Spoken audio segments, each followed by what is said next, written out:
सभी को नमस्कार। आज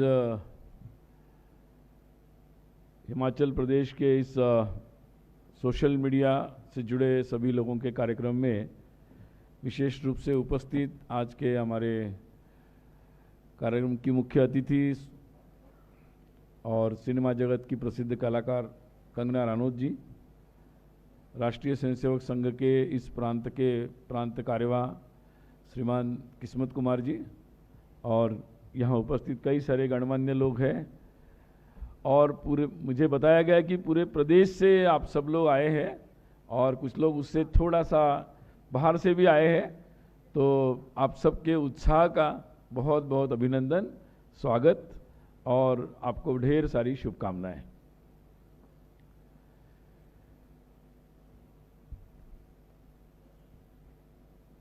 वैसे आजकल क्या है कि आजकल आप लोग सब सोशल मीडिया से आते हैं और सोशल मीडिया तो थोड़ा सा फास्ट है, और इस कारण से मतलब जो टीवी पहले प्रिंट मीडिया था तो वो आराम से 24 घंटे में एक बार आता था। फिर टीवी मीडिया आया, वो ब्रेकिंग न्यूज़ में आ गया।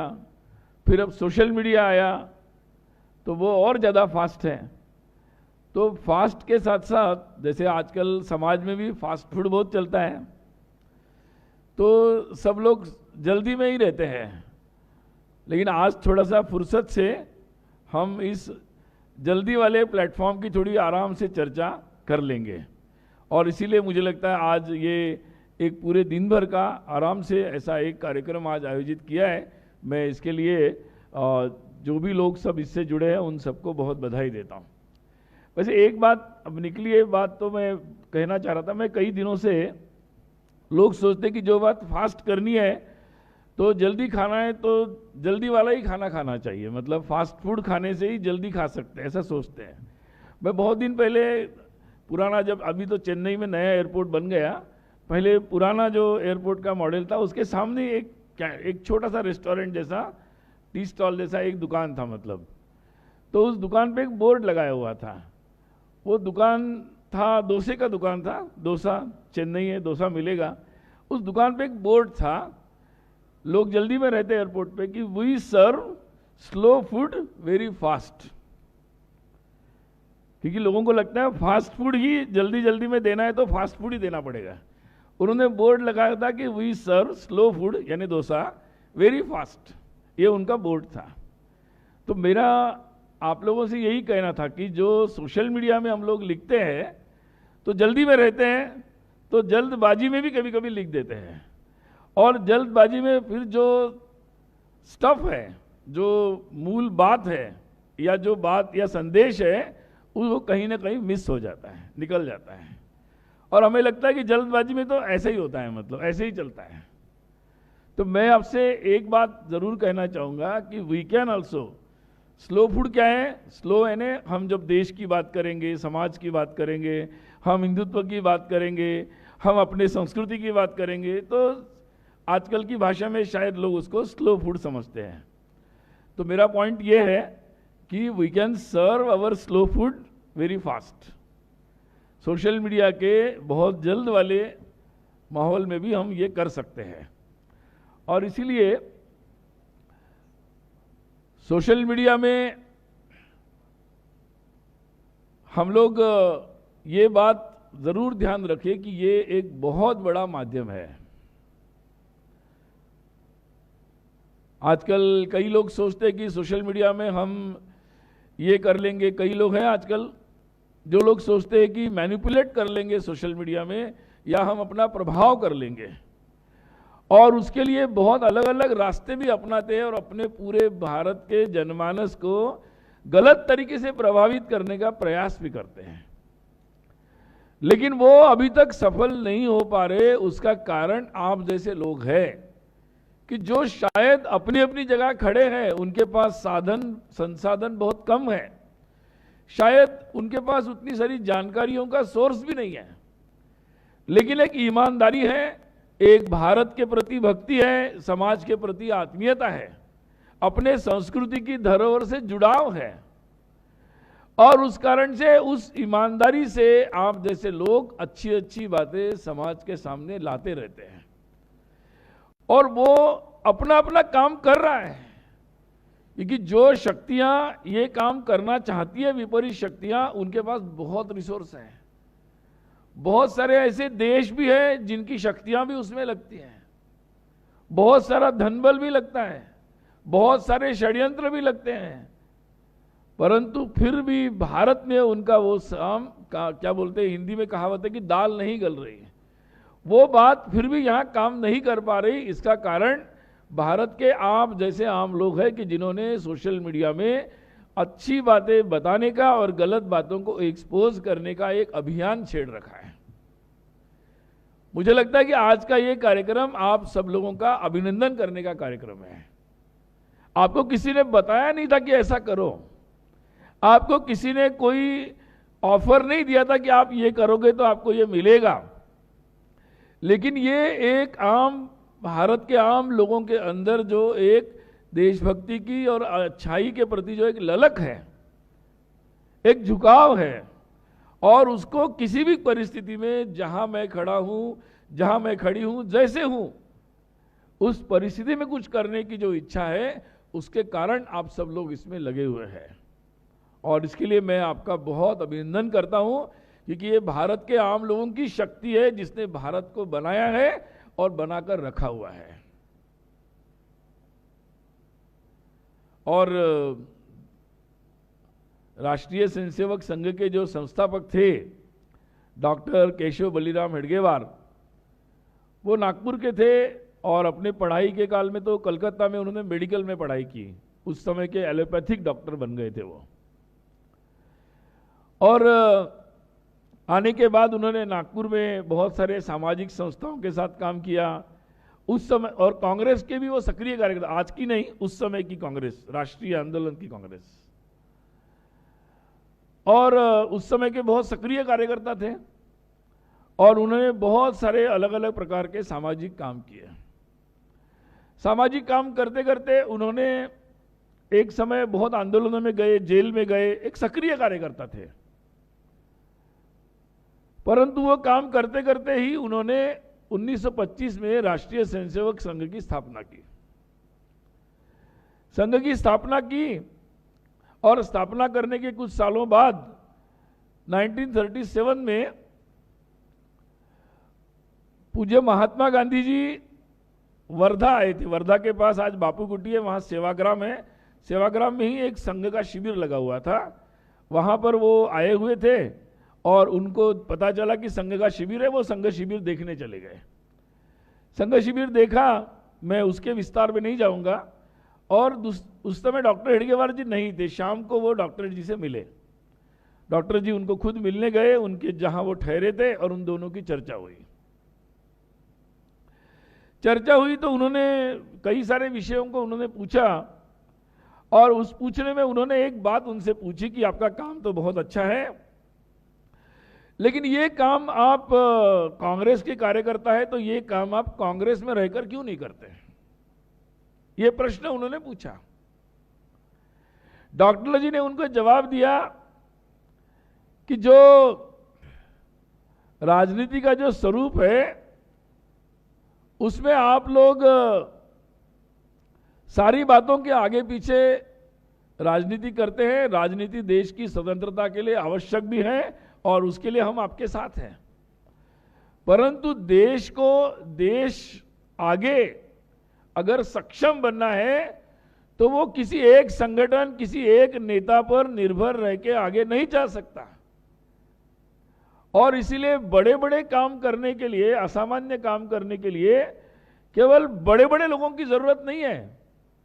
तो देश का सामान्य व्यक्ति जब किसी पर निर्भर न रहते हुए 24/7 365 डेज देश के बारे में सोचेगा, देश के लिए अनुकूल जैसा है समाज के लिए वैसा रहेगा, वैसा जिएगा और रोज देश के लिए कुछ करेगा, ऐसे सामान्य लोगों की देश को जरूरत है। इसी से देश लंबे समय तक आगे चलता रहेगा। और इसलिए उन्होंने एक वाक्य कहा कि बड़े बड़े असामान्य काम करने के लिए असामान्य बड़े बड़े लोगों पर निर्भर रहने की जरूरत नहीं, तो सामान्य लोग भी संगठित होकर असामान्य काम कर सकते हैं। सामान्य लोग भी संगठित होकर असामान्य काम कर सकते हैं, बहुत अनप्रेसिडेंटेड काम कर सकते हैं। और इसके लिए ऐसे लोग जिनके मन में ये शुद्ध भाव हो, उनको एक साथ होकर अपने अपने तरीके से काम को आगे बढ़ाते रहना पड़ेगा। मुझे लगता है कि ये जो विचार संघ के संस्थापक डॉक्टर जी ने अपनी बात को स्पष्ट करते हुए कहा, वो बिल्कुल लागू होता है। हमारे भारत के सामान्य लोगों की शक्ति बड़ी असामान्य है, और इसीलिए यही कारण है कि हजार वर्ष लगभग 800 वर्ष हमारे देश पर इतने आक्रमण हुए, जहां दुनिया के कई देश मिट गए, उनकी संस्कृतियां मिट गई, परंतु भारत में भी राजा मिट गए, राज्य समाप्त हो गए। परंतु राज्य समाप्त होने से सामान्य लोग हताश निराश नहीं हुए। उनके अंदर अपने संस्कृति की धारा और उसके प्रति जो अविश्वास था, वो इतना अटूट था, इतना मजबूत था कि वो फिर से खड़े हुए हैं। जहां जो जिसको समझ में आया उस तरीके से सक्रिय हो गए। अभी अभी हम लोगों ने अपने स्वाधीनता का अमृत महोत्सव को मनाया। स्वाधीनता के अमृत महोत्सव के समय, उसका जब आने वाला समय था, तो मैंने और हमारे कुछ साथियों ने संगठन की योजना से देश भर हम लोग गए। हर प्रांत में गए, इसलिए गए क्योंकि एक देश को जो स्वाधीनता मिली वो किसी एक व्यक्ति से, किसी एक कुछ समूहों से नहीं मिली। तो समाज के हर तरह के लोगों ने इसमें भाग लिया। जिसको जो समझ में आया, जिसकी जो क्षमता थी, उसके कई गुना बढ़ चढ़कर उन्होंने अपना योगदान देने के बाद ही ये, और कई रास्तों से जब ये काम हुआ, तब देश को स्वाधीनता मिली है। और इसलिए जब हम देश भर में गए और एक एक प्रांत में पूछते थे कि यहां कौन लोग थे जिन्होंने भाग लिया, कौन लोग थे, कहां से थे, तो ध्यान में आया कि देश का कोई कोना ऐसा नहीं है, कोई समुदाय ऐसा नहीं है, कोई भाषा के लोग ऐसे नहीं है, कोई जिला ऐसा नहीं है कि जहां से लोगों ने देश की स्वाधीनता के लिए सब कुछ निछावर करते हुए अपना स्वाधीनता के लिए में योगदान नहीं दिया हो, समर्पण न किया हो। यानी हम तमिलनाडु के जिलों जिलों में देखा तो आजाद हिंद फौज में तमिलनाडु के हर जिला से लोग शामिल हुए। आज भी वहां जाएंगे आप तमिलनाडु के, तो हर जगह आपको सुभाष चंद्र बोस की मूर्ति, उनका नाम, और अपने घर में भी किसी ना किसी का नाम, हर शहर जिले में आपको सुभाष नाम दिखेगा। अब कहाँ के सुभाष चंद्र बाबू थे, कहाँ तमिलनाडु था, आजकल कुछ लोग निकल के आए हैं वहाँ पर तमिलनाडु में जो अलग अलग की बात करते हैं। उनको देश के इस इतिहास को उठा के देखना चाहिए कि हमारा देश क्या है और हमारा आपस में जुड़ाव क्या है। लोग सोचते थे कि शायद नॉर्थ ईस्ट का इसमें कुछ संबंध था कि नहीं था, मुझे भी पता नहीं था। हम लोग गए नॉर्थ ईस्ट में देखा तो राजा कुलचंद, जिनका नाम भी हमने सुना नहीं था, उन्होंने अंग्रेजों के खिलाफ संघर्ष किया था, उनके बेटे ने भी संघर्ष किया था, वो मारे गए और इनको अंग्रेज पकड़कर अंडमान लेके गए। अंडमान में उनको रखा, उन्होंने भारत की स्वाधीनता के लिए, अपने धर्म की रक्षा के लिए संघर्ष किया था। ऐसी बहुत सारी कहानियां वो झारखंड के जंगलों से भगवान बिरसा मुंडा से लेकर बहुत सारे, एक मणिकर्णिका, एक झांसी रानी, तो कहा रानी अब्बक्का, रानी दुर्गावती, मतलब रानी चेन्नम्मा, कितने सारे। मतलब मैं कभी कभी सोच रहा था, जब आपकी फिल्म आई मणिकर्णिका, तब मैं सोच रहा था कि जब मणिकर्णिका अपना ये काम कर रही थी, तब दुनिया के ऐसे कौन से देश थे जो आजकल बड़े बड़े बोलते हैं हमें फेमिनिज्म सिखाना चाहते हैं और बहुत सारी बातें सिखाते हैं। तो मैंने एक कंपैरेटिव चार्ट देखा कि भाई उस समय, उनके समय में दुनिया में ऐसी कौन सी फौजें थी या ऐसे कौन से लोग थे कि जहां महिलाएं इतना बढ़ चढ़कर इतना वीर और शौर्यता दिखा रही थी। मुझे कोई उदाहरण नहीं मिला, मुझे कोई उदाहरण नहीं मिला। और इसीलिए ये बातें जो है, ये बातें आज समाज जानना चाहता है। बहुत सारी बातें हैं जो हमसे छिपाई गई। दुर्भाग्य था कि विदेशी आक्रामक थे, उन्होंने छुपाई दबाई। एक आक्रामक थे जिनको लगा कि शायद वो हमारे भगवान श्री राम मंदिर तोड़कर शायद राम जी को यहां से बाहर ले जाएंगे, हमारे दिलों से ले जाएंगे। लेकिन शायद उनको पता नहीं था 500 वर्ष लग जाए, 600 वर्ष लग जाए, यहां का हर एक व्यक्ति के मन में राम है, वो संघर्ष करने ही वाला था।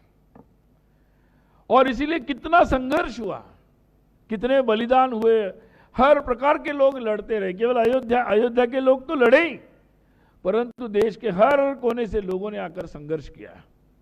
आज हम सबके लिए बहुत ही गर्व का, हर्ष का विषय है कि उसी भगवान श्री राम के जन्मभूमि पर भगवान श्री राम का भव्य मंदिर जनवरी माह में 22 जनवरी को प्रतिष्ठापित हो रहा है, उसकी प्रतिष्ठापना हो रही है। और इसीलिए हम लोगों के जो संघर्ष है वो व्यर्थ नहीं जाते। हमारे संघर्ष प्रारंभ में छोटे छोटे लगते हैं, हम जो बातें उठाते वो छोटी छोटी लगती है। शायद आप एक पोस्ट सोशल मीडिया पर डालते, वो शायद 10 लाइक आते होंगे, 50 लाइक आते होंगे, व्यर्थ नहीं जाते। You have created a digital footprint, वो व्यर्थ नहीं जाता है, वो कहीं ना कहीं रोटेट होता रहता है और वो परिणाम करता है। मुझे याद है आज से 30 साल पहले जब भगवान श्री राम जन्मभूमि के बारे में विषय उठाया गया, हमारे देश में लोग थे, कोई बोल रहे थे कि वहाँ भगवान राम जी हुए कि नहीं हुए, तो कब हुए, फिर उनकी जन्म तारीख है के पास है क्या, फिर वही स्थान है क्या। फिर किसी ने कहा कि यहाँ वो बिल्डिंग बना दो, मैं तो नाम भी नहीं लेना चाहता, कि ये बना दो वो बना दो। लेकिन इस देश का आम व्यक्ति था, भले ही बुद्धिजीवियों की बुद्धि में कुछ भ्रम आ गए थे, तथाकथित बुद्धिजीवियों के, परंतु आम लोगों को ये बात समझ में आ रही थी। और इसीलिए मैं ये मानता हूं कि ये राम जन्मभूमि का जो आंदोलन था, ये आम लोगों का आंदोलन था, सामान्य जन के दिल की पुकार थी। और इसीलिए 30 साल में ऐसे ऐसे लोगों तक ये विषय चलता गया, लोग खड़े होते गए, लोग समझते चले गए। और आज 30 साल के बाद जब भगवान श्री राम का मंदिर बन रहा है, तो मंदिर तो बन ही रहा है, परंतु जो लोग अलग अलग इधर उधर भटक रहे थे, आजकल वो भी सारे लोग राम का ही जप कर रहे, कोई राम वन पथगमन बना रहे, कोई हनुमान जी का नाम ले रहे।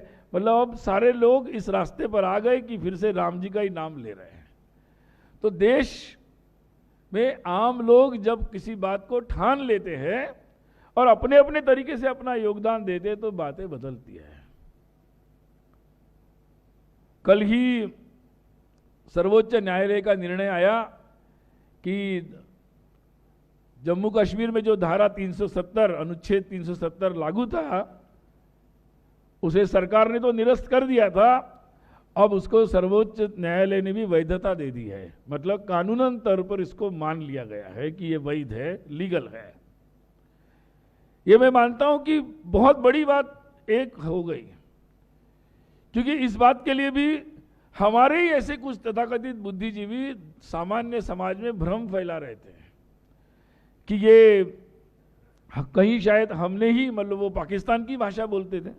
कल भी कुछ लोग रोए हैं, रोना आ रहा था उन लोगों को, शायद पता नहीं कहाँ कौन सी स्कूल में पढ़े, देखना पड़ेगा, क्योंकि हमारी किसी स्कूल में तो ऐसा नहीं पढ़ाया गया, देखना पड़ेगा कौन सी स्कूल में पढ़े। मतलब स्कूल तो बहुत होती है ना, अपने घर में भी जो पढ़ाते वो भी स्कूल है, जो हम क्लास में पढ़ने जाते हैं वो भी स्कूल है, फिर विचार की भी स्कूल होती है ना, स्कूल ऑफ थॉट भी होता है, आप किस संगठन में गए उसका भी स्कूल होता है। तो पता नहीं उनकी कौन सी स्कूल में वायरस आ गया है, और इसीलिए कुछ लोग रो रहे थे। लेकिन देश में ये एक बात है कि जो बात अगर हम दमदारी से किसी सच को बोलते हैं और उस सच को बार बार बोलते हैं, मतलब झूठ का ही नैरेटिव नहीं बना सकते, कुछ समय के लिए आप नैरेटिव बना सकते हैं, बहुत सारे ऐसे नैरेटिव हमारे देश में बनाए गए, परंतु अब सोशल मीडिया हमारे पास एक ऐसा हथियार है जिसका कुछ लोग दुरुपयोग कर रहे हैं, लेकिन यही एक हथियार है जिसका हम सदुपयोग कर सकते हैं और जिससे सारी सच्चाइयों को हम सामने ला सकते हैं लोगों के, और उसका सही तरीके से उपयोग करना आवश्यक है, क्योंकि हमें पता होना चाहिए, हमारे देशवासियों को सही बात पता लगनी चाहिए और सच की आवाज दूर तक जानी चाहिए। आज पूरी दुनिया को ये मालूम हो गया कि कानूनन तौर पर 370 टेम्पररी था। कश्मीर, जम्मू कश्मीर भारत का अभिन्न अंग है और आने वाले समय में भारत के जो हिस्सों पर हमारे कुछ पड़ोसियों ने जो कब्जा किया है उससे भी वो भारत का हिस्सा मुक्त जल्द ही होगा। ये विश्वास जनमानस ने, मुझे लगता है, इस 370 को हटने के निर्णय ने जगा दिया है। और अगर हम लोग इस बात को लगातार उठाते रहेंगे तो आने वाली सरकारें और आने वाले समाज इस पर भी कार्रवाई करेंगे, अवश्य करेंगे। लगातार मूल बात है कि बाकी सारे बहुत सारे भ्रम क्यों होते हैं? भ्रम इसलिए होते हैं क्योंकि भारत के बारे में एक स्पष्टता होना जरूरी है कि हमारा भारत क्या है। अभी आने वाले समय में हमारे संविधान के भी 75 वर्ष होंगे और भारत के बारे में कई लोगों ने ये कहा कि भारत तो बन रहा है। कुछ लोगों को लगता है कि भारत ब्रिटिशों के आने के बाद इकट्ठा हुआ, कुछ लोगों को लगता है कि मुगलों ने इकट्ठा किया। लेकिन मुझे तो उनके ज्ञान पर ही थोड़ी दया आती है। भाई, ये भारत हजारों वर्षों का है, एक दिन में किसी ने बनाया नहीं। इसके कोई उस तरह के पिता नहीं है। ये हजारों लाखों लोगों की कई पीढ़ियों की साधना से ये राष्ट्र बना है।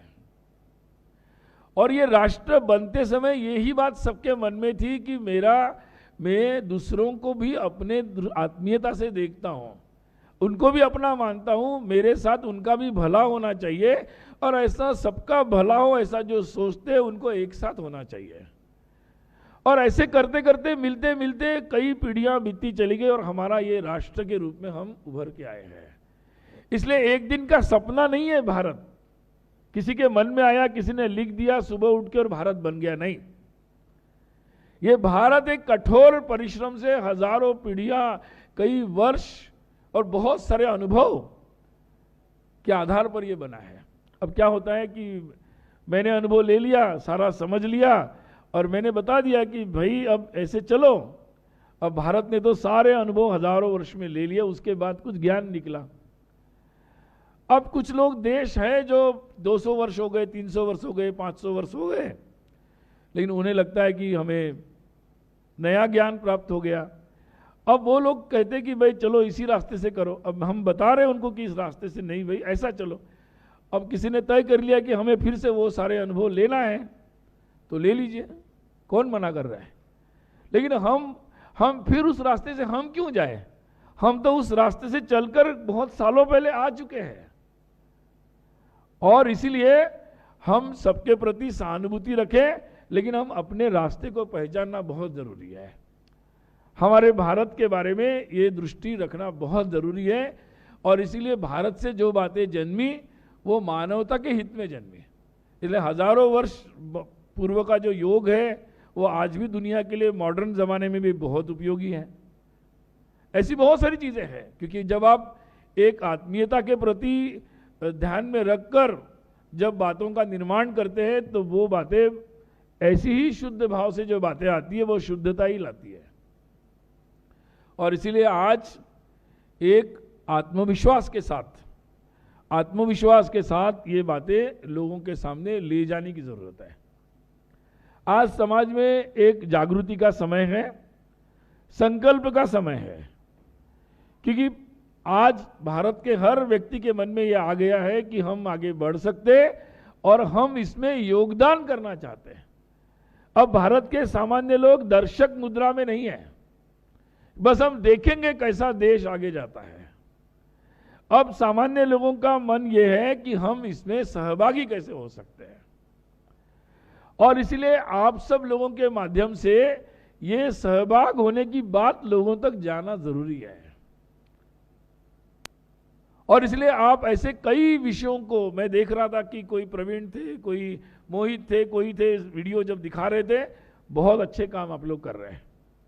मतलब आपको जितना मैं साधुवाद दूं उतना ही कम होगा। आपने अपने अपने तरीके से बहुत अच्छा काम किया है। मैं आपसे बहुत बहुत आभार और शुभकामना देता हूं। आने वाले समय में भी बहुत सारे ऐसे विषय हैं आजकल पर्यावरण की बात हो रही है। अब पर्यावरण के बारे में भी बहुत सारे दुनिया के ऐसे देश हैं जिन्होंने पर्यावरण का सबसे नाश अगर किसी ने किया होगा तो उन्होंने ही किया, परंतु आजकल उनके द्वारा ही हमें बहुत सारा ज्ञान प्रदान किया जा रहा है। वास्तव में पर्यावरण ये अपनी रीति नीति है, अपना व्यवहार है, अपनी जीवन शैली है, और इसलिए उसके बारे में सुनना, समझना, अपने जीवन में लाना, ये सब लोगों के सामने विषय ले जाना चाहिए। आप अपने माध्यमों से ये विषय जरूर समाज के सामने ले जाइए। दूसरा, हमारे समाज के सामने महत्व का विषय है हमारे रिश्तों के बारे में, कि हमारे जो आपस के रिश्ते हैं, हमारे परिवार के रिश्ते, हमारे समाज के रिश्ते, हमारे अलग अलग प्रांतों के रिश्ते, ये रिश्ते बहुत महत्वपूर्ण है, इनको मजबूत करना है। आज हमारे पारिवारिक रिश्तों पर, हमारे सांस्कृतिक जो संबंध है, उन पर प्रश्न उठाए जा रहे हैं। कोई नए रिश्तों को भी गढ़ने के प्रयास कर रहे हैं, विवाह को भी नए नए मतलब वितर्क के द्वारा बहुत ही विचित्र से रिश्तों को भी स्थापित करने के बारे में बातें चल रही है।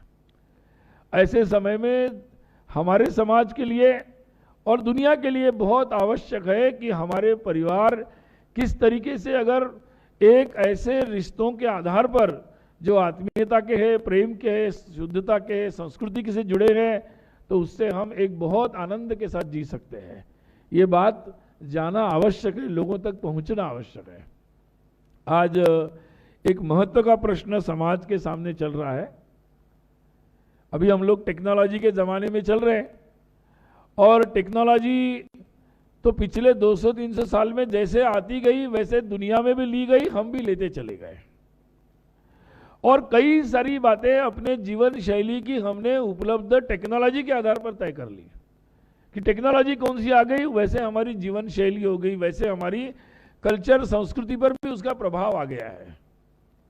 लेकिन अब 200-300 वर्ष के अनुभव के बाद जो प्रॉब्लम्स हमारे सामने आ रहे, परिवारों में आ रहे, हमारी इकोनॉमी में आ रहे, हमारे परिवारों में आ रहे, रिश्तों में आ रहे, ये सारे जो समस्याएं हैं, तो एक बार ये सोचने का समय है, और भारत अब उस सोचने के लिए सक्षम बन रहा है कि भाई टेक्नोलॉजी के आधार पर हमारी संस्कृति और हमारी जीवन शैली तय हो गई, या हम कैसा जीना चाहते हैं, हमारे कैसे हम जीना चाहते हैं, उसके आधार पर हम अपने तकनीकी का निर्माण करेंगे। इसलिए चॉइस ऑफ कल्चर पहले होगा या चॉइस ऑफ टेक्नोलॉजी पहले होगा।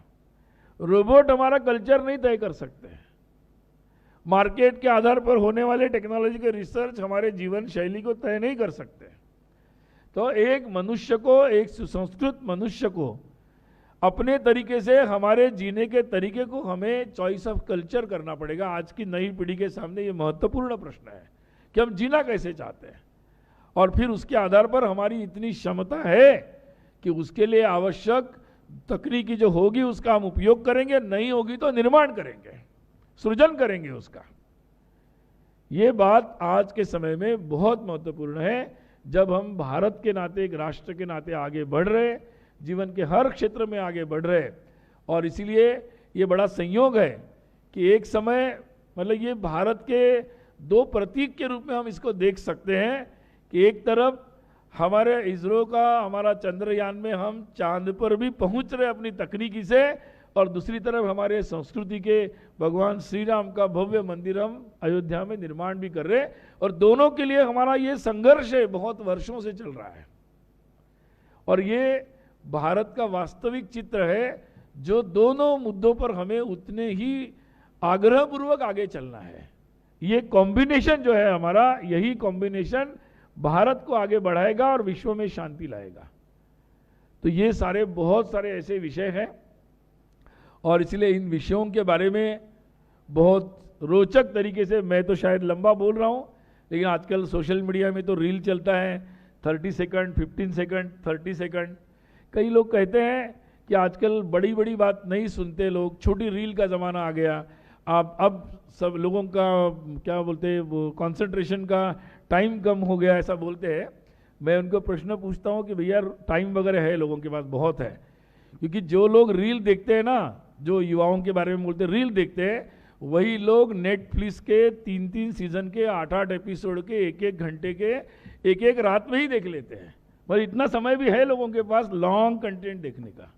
बस वो पहले ट्रेलर देखते हैं, अगर ट्रेलर अच्छा लगा, 30 मिनट 30 सेकंड का रील अच्छा लगा तो पूरे 3 सीजन भी देख लेते हैं। तो इसलिए लॉन्ग कंटेंट का भी स्कोप है, बट आपकी प्रस्तुति महत्वपूर्ण है कि आपकी जो 30 सेकंड की प्रस्तुति है, शुरुआत जो आप करते हैं वो कैसी है। जैसे आप तो फिल्म से हैं, तो फिल्म 3 घंटे की तब देखते हैं, अगर ट्रेलर अच्छा लगा तो फिल्म देखते हैं लोग। वही बात अब सोशल मीडिया में आ गई है। यूट्यूब का लॉन्ग वीडियो भी देखते हैं लोग और सोशल मीडिया की रील से उसका जजमेंट करते हैं। इसलिए आप लोगों को इस बात को अगर हम बात बताना चाहते हैं तो वो बात रखना बहुत ज़रूरी है। आप इन सब बातों की दिन में हम लोग अलग अलग सेशंस में इसकी चर्चा कर लेंगे। और मुझे बहुत अच्छा लगा कि आप सब लोग बड़े उत्साह से यहाँ पर आए हैं और निश्चित रूप से आप ही इस परिवर्तन के जो अपेक्षित है पूरे देशवासियों को, उसका आप लोग महत्वपूर्ण योगदान आप लोग देंगे।